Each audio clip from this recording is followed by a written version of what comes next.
I already know what you're thinking. How could there possibly be bad news after the Baltimore Ravens won a gritty game yesterday against the Cleveland Browns? How can there possibly be bad news if the Baltimore Ravens are actually at 500 after starting 1-5 earlier this season? It don't make sense. Tell me how. But it's because the Baltimore Ravens are still stubborn. Today, John Harbaugh, he had his Monday press conference that he has each and every week after each and every game. And some of the things that he said stuck out to us, but they're no surprise because it's just things that we've been talking about for the longest. But we will still have those conversations because they are still significant issues for the Baltimore Ravens. But even though they still remain significant issues for the Ravens, it does not seem like they are going to change. First, Harbaugh said that the biggest issue offensively Sunday was in the red zone. And yeah, because the Ravens were getting some chunk plays. The Ravens were getting down. They were moving the ball. Moving the ball for the Baltimore Ravens wasn't the issue in yesterday's game against the Browns. Scoring was. Getting into the end zone, finishing drives was the biggest problem. Well, and then turnovers too. Those certainly don't help. But it was just, and it's been a problem. The red zone issues from yesterday's game, it was not a yesterday's game thing. That has been an issue for a lot of games throughout this season. But what has been the biggest problem that sticks out when the Baltimore Ravens get to the red zone? They got no push up front. Even on the goal line, you literally got Derrick Henry, you got Pat Ricard, you got Lamar Jackson. That should be an easy layup. But the Baltimore Ravens have continued to struggle with short yardage in the run game. They've been struggling so bad with it. They've been bringing out trick plays because the regular stuff ain't working no more. And we love the trick play. Like, again, the hurricane play with Mark. Oh, boy, on fourth down. Whoa, that was, hey, Ravens, beautiful. Thank you, Todd Monken. That was good stuff. But we want to get the regular stuff down, too. And it ain't really been working to, especially short yardage. So Harbaugh talked about that. He said that, and he said it yesterday too. He said scoring was the issue. We moved the ball well. We moved the ball down the field, but scoring was the issue.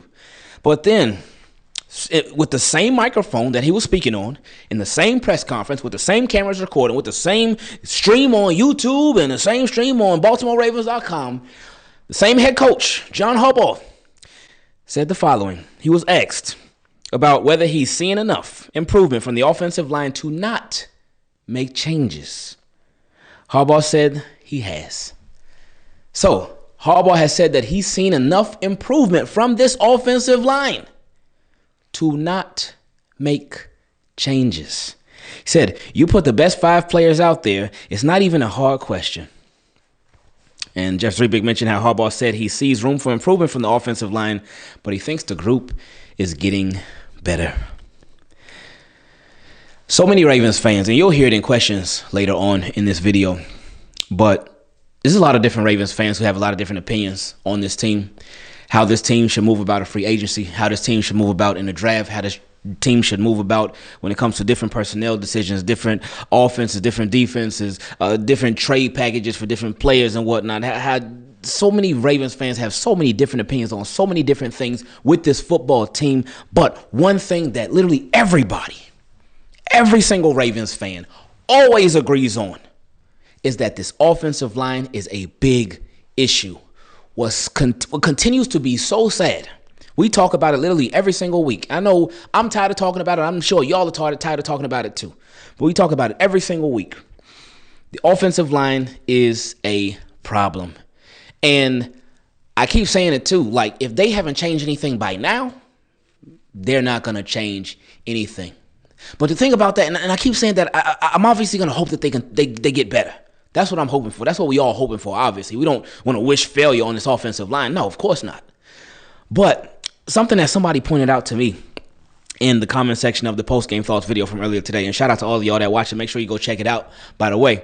There's something that somebody pointed out to me in the comment section that just gave me a nice reminder.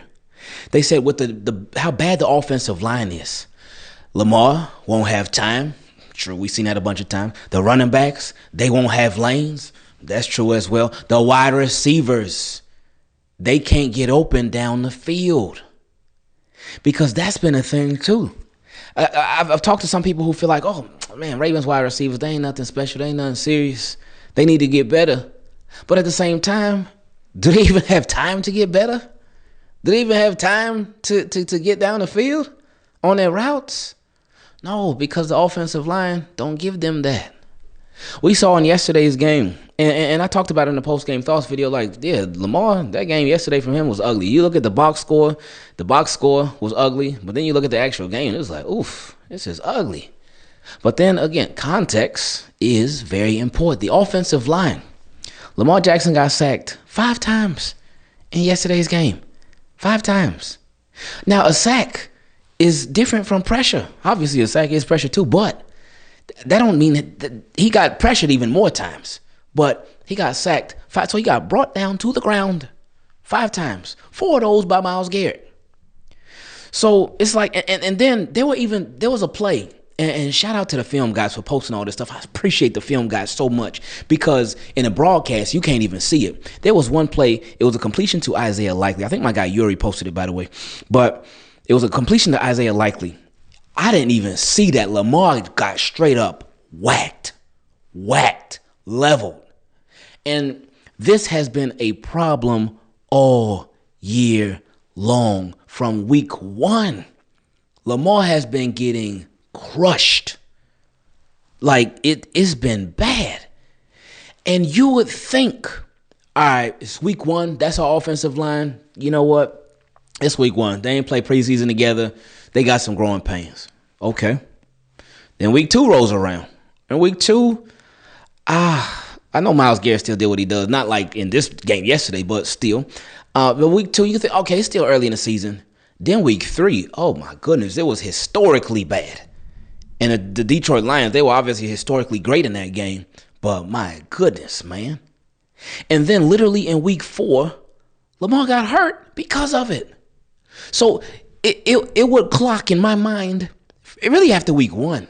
It should have clocked in the coaches' minds too. Like, all right, Lamar, he got hurt.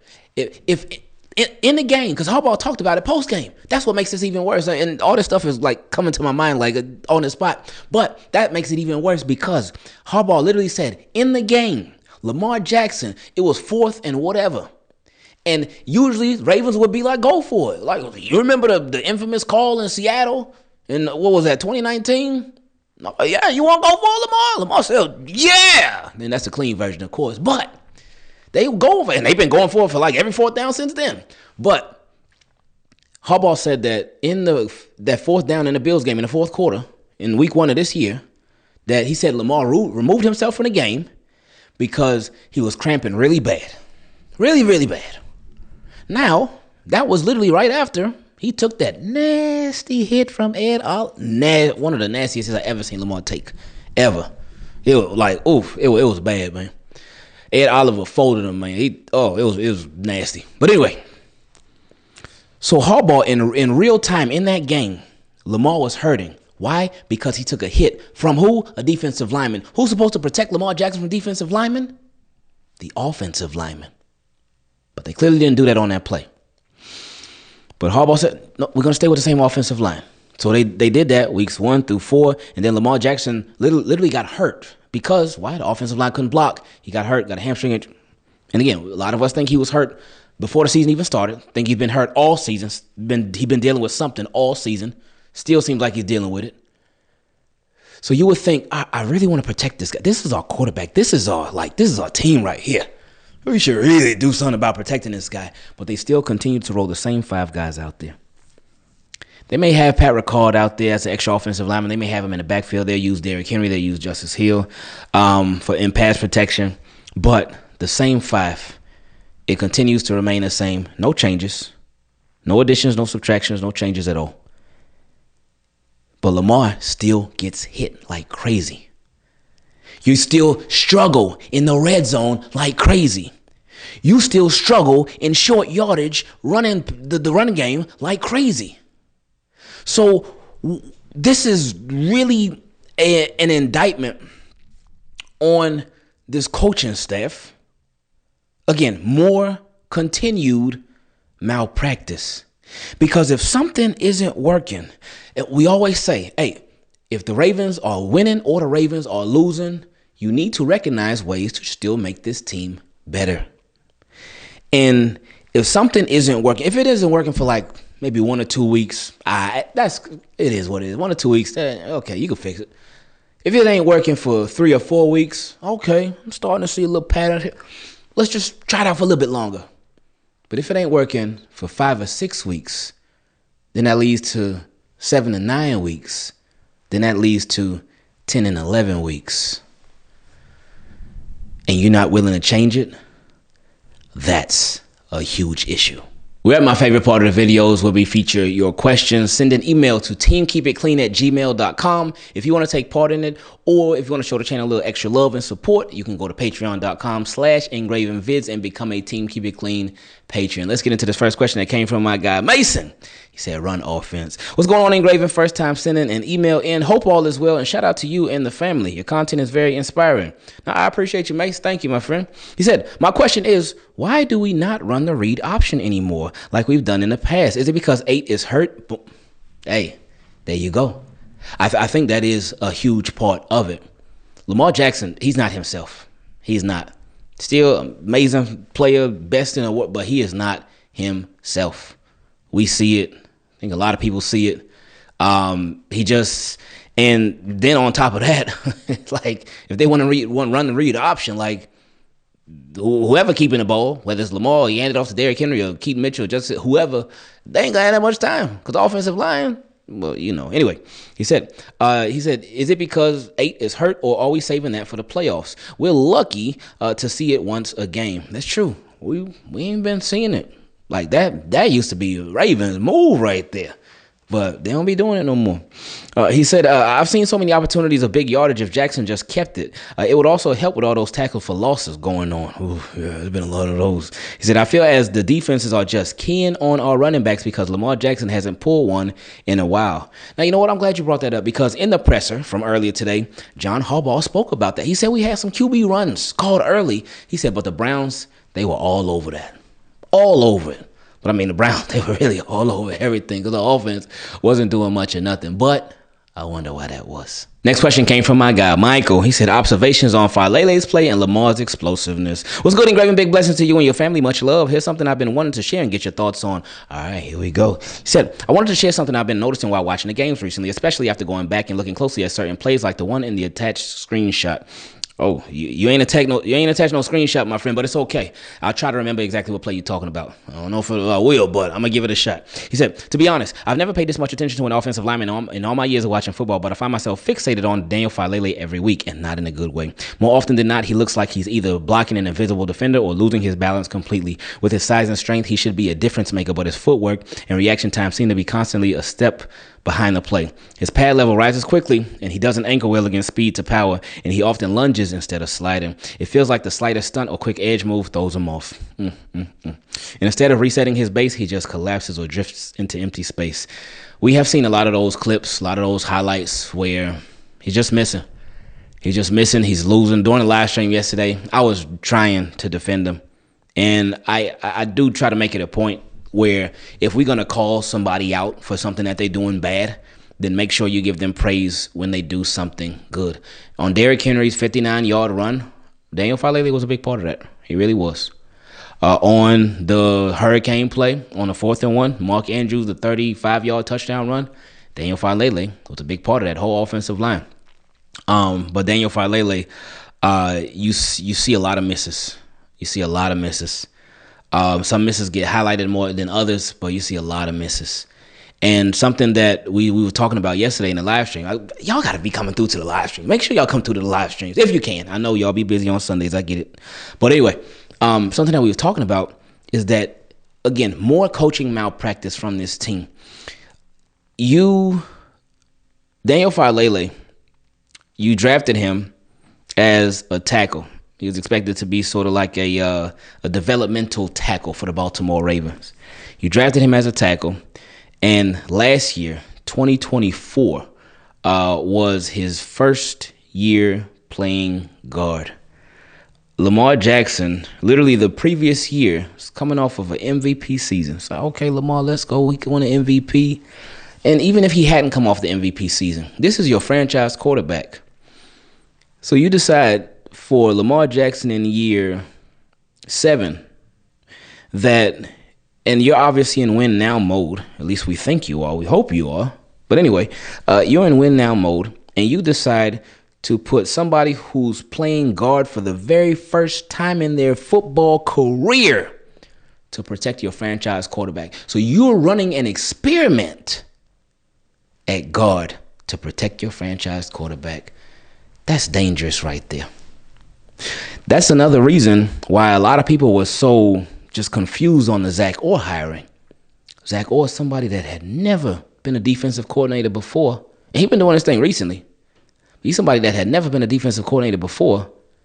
And with your franchise in win now mode, you decided, again, last year was the start of a lot of experiments for the Baltimore Ravens, even though they were in win now mode.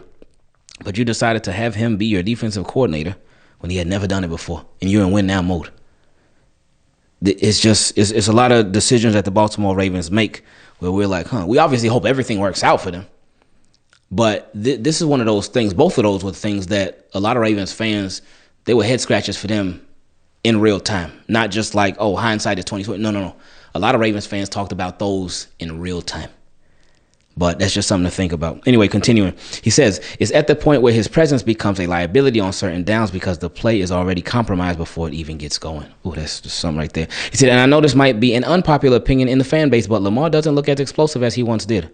I don't think that's an unpopular opinion. That's an honest opinion, and a lot of Ravens fans can see that. He said, he can still break a run when the lane is wide open, but the sudden twitchiness, the quick angle cuts, and the ability to make defenders miss in space doesn't seem as sharp. That's true. Again, I think he's hurt. And he missed practice last Wednesday because his knee was sore, right? So I think that's real, and I think there may be more to it. Like, again, the very first drive of the game, the first drive on offense for the Ravens, Carson Schweschinger, the rookie Browns linebacker, who is a baller, by the way.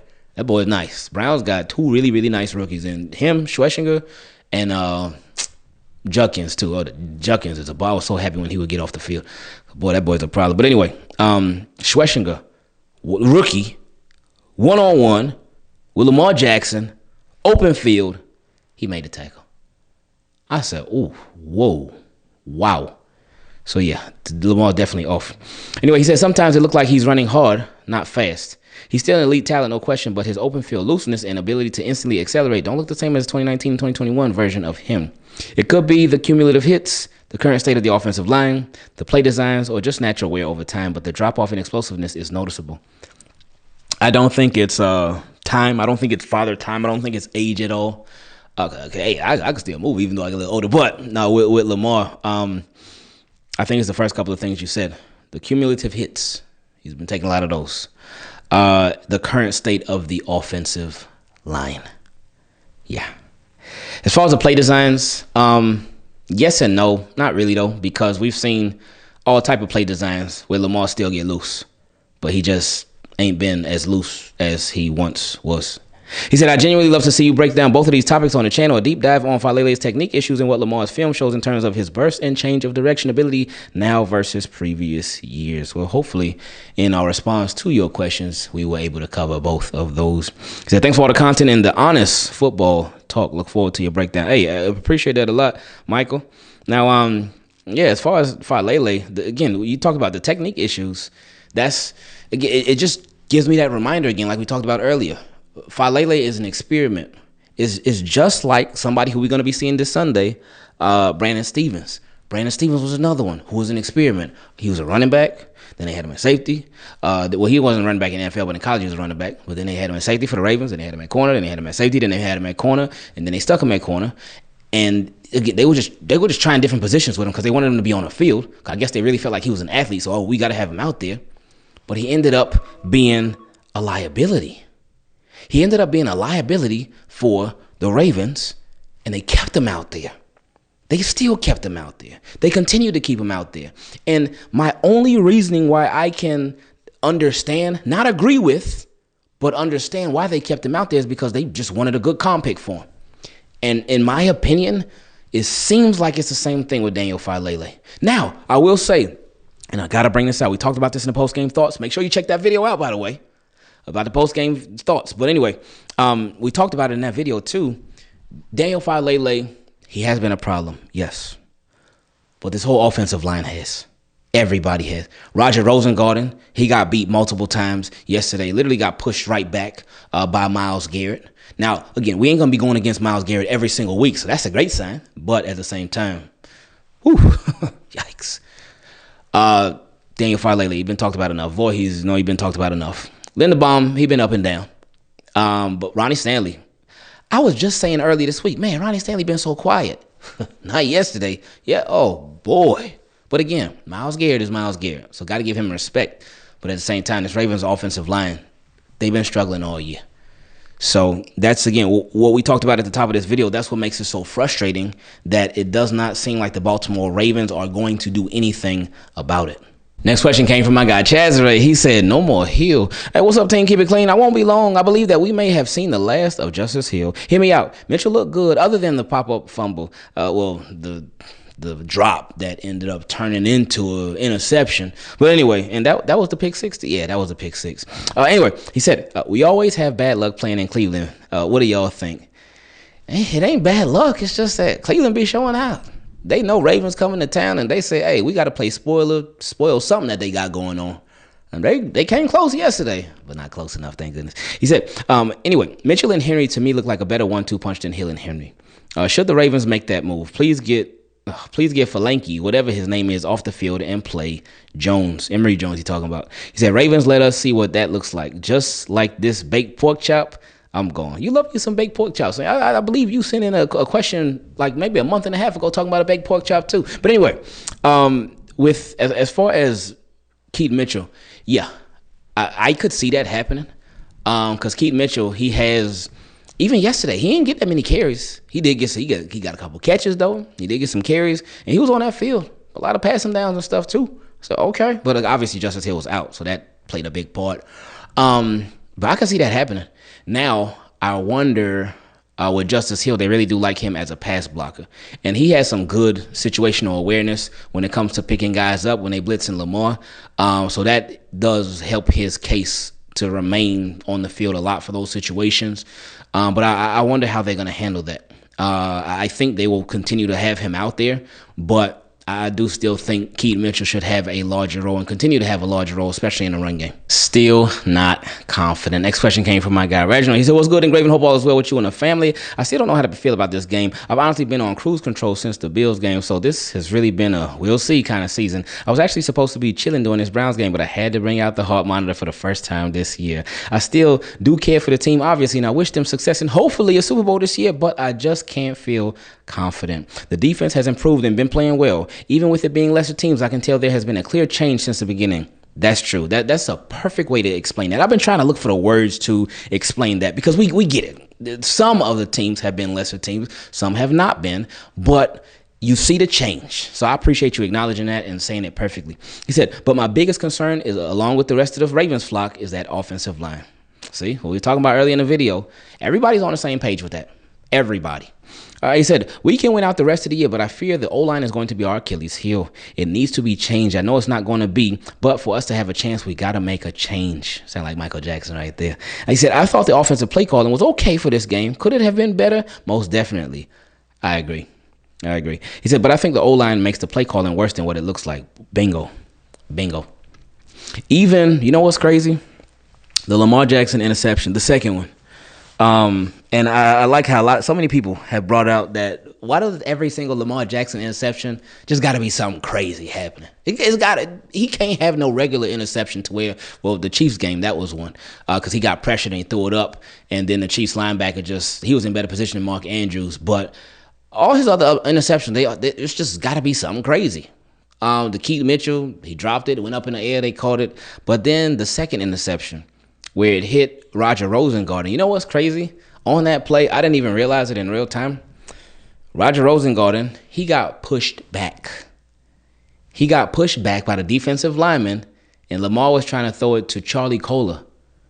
So he tried to throw it to Charlie Kolar, but since Roger Rosengarten got pushed back, boom, hit him in the head, and That was the rest of the story. But anyway, continuing. He said, we don't even have the opportunity to even execute because we have 3 or 4 pass rushers already in the backfield before Lamar can even breathe. You know what's crazy about that? That's not even an exaggeration. As sad as that sounds, as crazy as that sounds, it's not even an exaggeration. Watch the game yesterday. Well, I know y'all watched it, but look at it again and you'll see exactly what my guy is talking about. He said, can say the same thing for the running plays too. May as well not have an O-line at all. Well, I don't know about all that, but I get the point you're making, though. He said, I know if I was a reporter, I would have been asking about those 2 guards we have, especially number 77, every week until Harbaugh kicks me out the presser room. But I don't know, man. Like I said, we'll see where this season goes, but I feel like we still have a lot of work to do. On a positive note, though, let's bring out the broom for the Browns and move on to next week. Yeah, we swept them boys. And he said, I'm out.